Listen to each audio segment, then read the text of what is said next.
that, Ria? Oh, exhilarating. I think what I love to see, especially at a World Cup, is the emotions of the fans. You see all the people attached to their nations, what it means to them, the players, all united. And I think what today, that epitomised, that shows you how you play counter-attack football.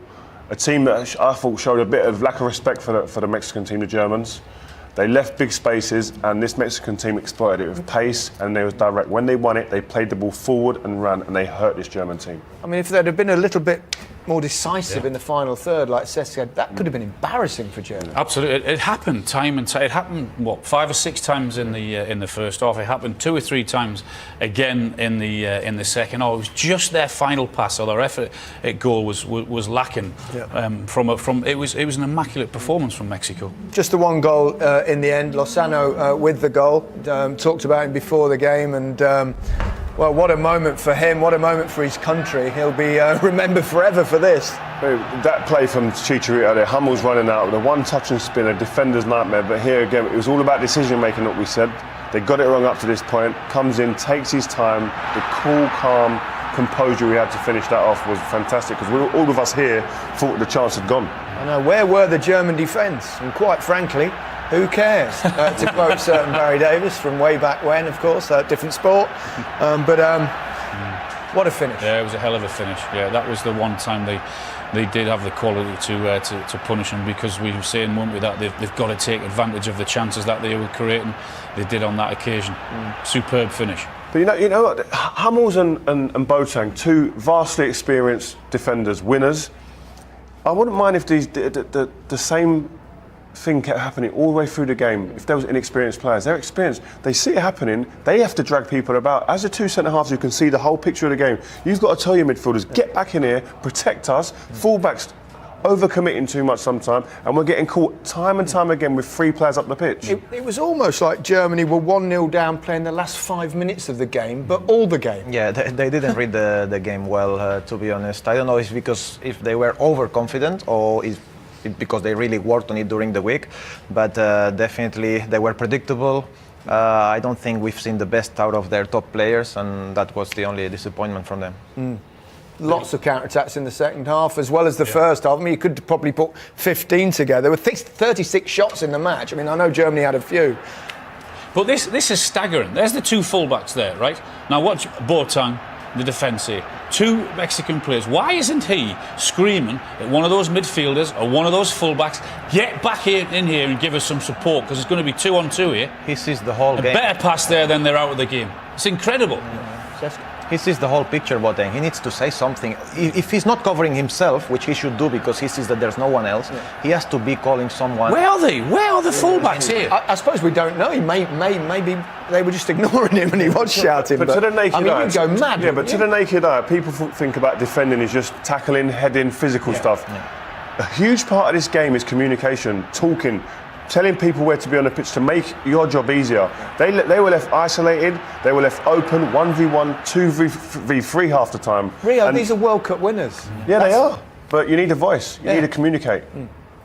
Hernandez had an in-and-out afternoon. He was obviously involved in the goal. He did some great counter-attacks, but once or twice he could have done better. But should he have had a penalty? Do you think it perhaps a penalty? Well, if that's me, then I'm shouting for a penalty here. But it's not clear and obvious, is it? There was discussions in here to say yes, it was, no, it wasn't. But if that's me going through, then I'm looking for a penalty there. Yeah. I think every part of Chicharito's game, other than that final part, which was just scoring the goal, was normally the other way around. Yeah, was near on perfect today. His hold-up play, he tore the 2 centre-halves to shreds throughout the whole game. Yeah. You wouldn't have argued if he'd have given a penalty there, but it's probably not clear and obvious enough to turn around and use VAR. So that's correct. Yeah. Stick with the referee's decision on that particular. The closest Germany went was right near the end, wasn't it? That incredible strike from Brandt. We thought it was in, didn't we? I was off our chairs screaming. It was a fantastic strike. The technique. I mean, these guys will tell you a bit more about the technique because they're used to it. Yeah, it was a hell of a strike. Didn't offer too much second half, but when he came on, this is probably the closest they got to it second half. In off the post, what a strike. It's this angle here show you better. Look, the technique to keep this down and the power he generates is phenomenal. Bang. have that. We've seen some great strikes against Spain, Nacho, Isco, now this one. Yeah. Lots of effort. They had one or two other chances. Werner had probably the best chance, and Kimmich with an overhead kick, I recall. Mm-hmm. Yeah, they had a few half chances, but nothing that suggests, listen, that they didn't do enough, and that's not normally what you see from this German team. And it begs the question, Sane, he'd be watching this thinking, I reckon I could have done something. He'd have given something different, a bit of pace. They look leggy today, this German team. They look laboured in all areas of the park. Someone like Sane, I know it's with hindsight, but he has that genuine pace that will scare defenders in situations like this. They didn't, despite having possession, despite pushing more forward in the second half, they didn't really trouble the goalkeeper Choa anywhere near enough. They were ponderously going forward. It was a possession without ideas, without no intention, no creativity. It was poor. There's quite a few examples of relatively poor German play, and I've done this job for many years, and I very seldom say that. And poor decision making, Gary. And you wonder why they didn't create many chances. That's why that ball should go in there, right? If it doesn't go in there, then you come back out and you try to go out the other side. Exact same thing happens again. Why is it not going in there, or why is it not going down to the right hand side, and then it's whipped into the middle? And by the time they decide to do it, it's too late. Mexico have got all their players back. They're slow, poor decision making, not enough energy, and it happened so many times in that second half. There was no zip to the play here from Germany. Same thing again. Look, why can't he pass it there? Too many touches on the ball, and by the time they make a decision, they lose it. Too many times. And Tony Kroos, who we mentioned before the game, who's the engine in the middle of the park, when he did have time to play on the rare occasion, he did that.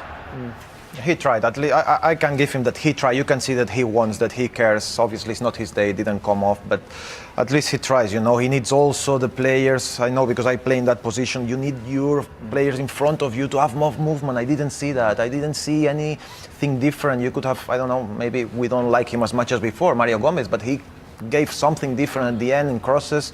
I don't know. There's only one team in World Cup history, isn't there, to lose their first game in the World Cup and go on to win it, which is Spain in 2010. You remember that, Seth? I do, and it's difficult times. The way from the hotel to the stadium, that second game against Chile, I've never, I don't know how to explain it, but the silence in that bus was like close to scary. So what did you do to get it back then? What did you do to get momentum back? No, I know, but there must have been some huge things said in the dressing room. There was. What difference did you do? Because on that performance, they are miles away of Germany, aren't they? Yeah, they were miles away. But you just need to keep going on what you're doing. Obviously, not what you're doing today, but what they've been doing before. I mean, they have talent. I mean, they have to show up. Everyone can have a bad day. Remarkable result indeed, but deserved.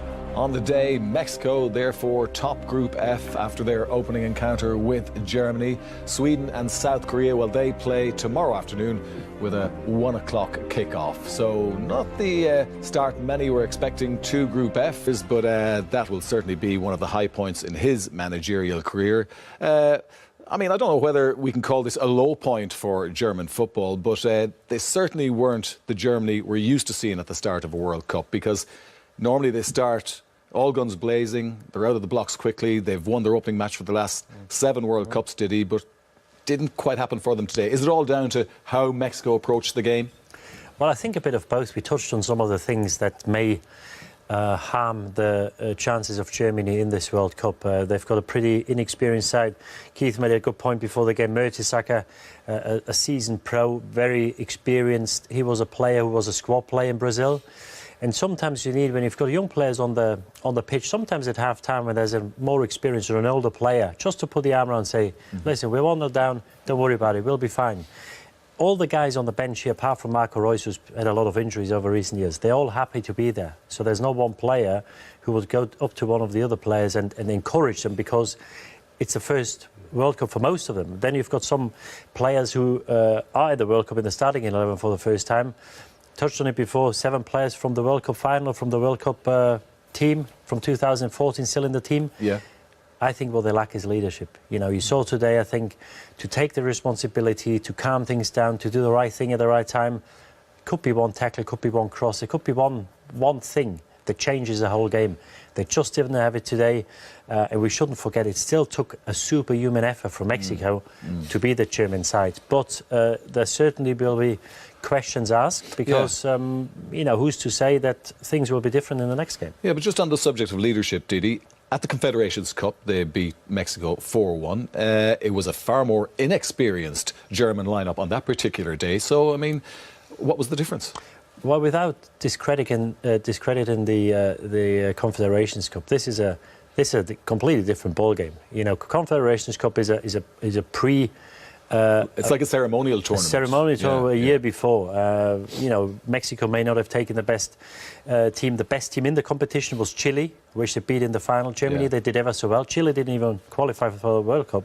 So I think that puts that achievement into perspective. Yes, they did well, but then it's different when you play in a tournament like this with just young players. Now there's older players. Some may feel intimidated. So you need just the right balance and mix. And obviously they had to deal with 3 or 4 players retiring since the last World Cup.